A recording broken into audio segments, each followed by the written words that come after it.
Hey folks, it's your main man E here, Follow the Leader Canine, and I wanted to talk to you about this concept and this practice called box feeding. You'll see in front of me I have this box. It's about 12 inches tall, 12 inches wide, and 12 inches deep. And the bottom has a base that makes it difficult for it to get knocked over. And what we do when we do box feeding, and there's many different ways to do this, but one way is we put the food in the bottom of the box, and the dog has to put their head into the box to get the food. Now, ideally, the box is a size where it's challenging for the dog to get their head in here. There may be some pressure placed on their chest when they come up against the edge of the box. It may be that they have to put their front paws in here in order to get the food, but the box is still kind of pressing right here on the sternum. It may just simply be the fact that their head has to be in the box and they can't see around or look around or really have a sense of what's going on in the environment. So they have to be feeling secure and confident and also have a high level of food motivation in order for this to work. Okay? So what you basically do is have the dog eat out of the box with their food throughout the day.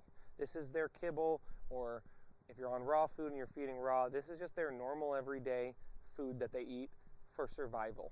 And you have it in this box and they eat out of it. Okay, people are going to ask, like, why are you going to do this? Well, first, let's just talk very briefly about food motivation. A lot of times when we are beginning to work with a dog and we are asking them to, follow our hand into a down, or perhaps pay attention to us even though there's some sort of distraction happening, or pay attention to us for a long period of time. What we find is they don't have a very high level of ability to focus on obtaining food when there is a lot of distractions around, or even when they're just in a new environment. So the box is one way to help us build food and motivation. Okay? In addition to building food and motivation, what it will allow us to do is actually introduce our dog to distractions in a different way. Okay? Let's say, for example, I have a dog that's scared of the blow dryer. I can get them to start eating out of the box, and they have their head in the box here, and I can turn on that blow dryer sound. As the dog continues to eat, I can gradually bring the blow dryer closer to them, and when they pull their head out of the box, the feeding ends, I put the box away. The dog gradually learns to understand, hey, there's no need to focus on this blow dryer. There's no need to visually look around. I just need to focus on food. When food is out, the main job is to obtain the food no matter what is happening.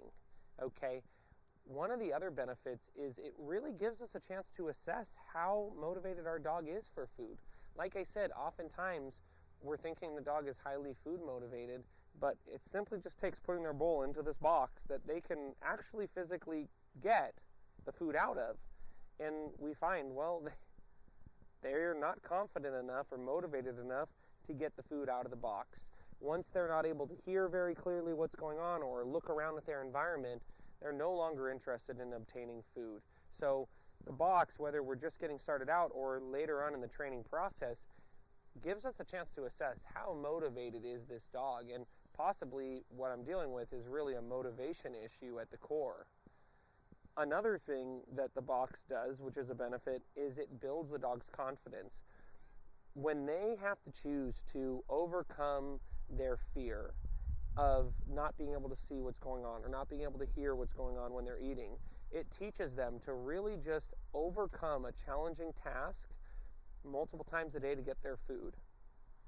And that little act of the dog having to do something that's a little bit scary, but succeeding over and over and over again, it builds confidence in the dog on their own.